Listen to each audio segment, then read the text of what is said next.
திருவனந்தபுரம் சக்கப்பழம்னு சொல்லி வாங்கிட்டு வந்தோம்.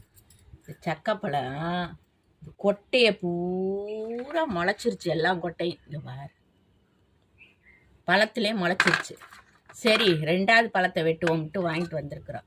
இப்போ 2வது பழத்தை வெட்டுவோம், எப்படி இருக்குன்னு பார்ப்போம். கட் பண்ணி 2வது பழமும் முளைச்சிருக்கு. 2வது பழம் இதே சக்கப்பழமா வாருங்க. இதான் சக்கப்பழம். கொட்டையன்னா இந்த சக்கப்பழத்தில் வந்து உள்ளேயே முளைச்சிருவேல கொட்டையன்னு. எங்களுக்கு தெரியாது. இதை முதன்னு நாங்கள் சக்கப்பழத்தை நறுக்கிறோம். எப்படி இருக்கு பாருங்க. பாருங்க, பலாப்பழமாக இருந்துச்சுன்னு வச்சுக்கோங்களேன், இந்த பால்லாம் கையில் ஒட்டிட்டு போகாது. இங்கே பாருங்க, இது பலாப்பழமாக இருந்தால் கத்தியை வச்சு தான் வெட்டணும். இது கையிலே உரிக்கலாம் இந்த சக்கப்பழத்தை. இங்கே பாருங்க எப்படி இருக்கு. ஆனால் எல்லாமே அழுகிருச்சு உள்ளேயே. இது சாப்பிடவே முடியாது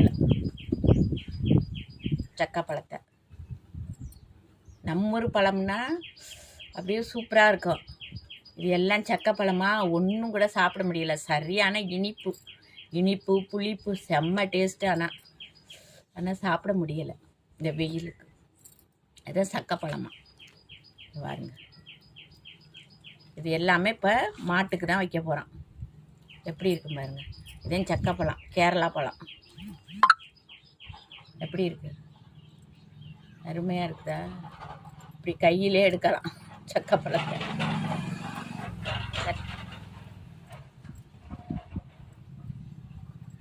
பாருங்க, இந்த கேரளா பழம், சக்கப்பழம். இந்த கொட்டையை நான் குழம்பு வைக்கிறதுக்கு யூஸ் பண்ணுவோம். பழத்தைனா மாட்டுக்கு கொடுப்போம், இல்லைன்னா குழம்பு வைப்போம்.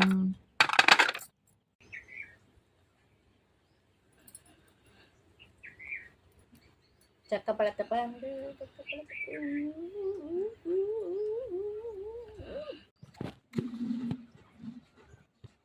சக்கப்பழத்தை மாட்டுக்கு வைக்கலாமா?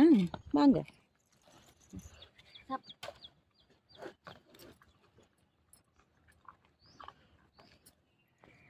நீயாவது நல்லா சாப்பிடு. கேரளா பழம், சக்கப்பழம் அதுக்கு ரொம்ப பிடிச்சிருக்கு. வேலை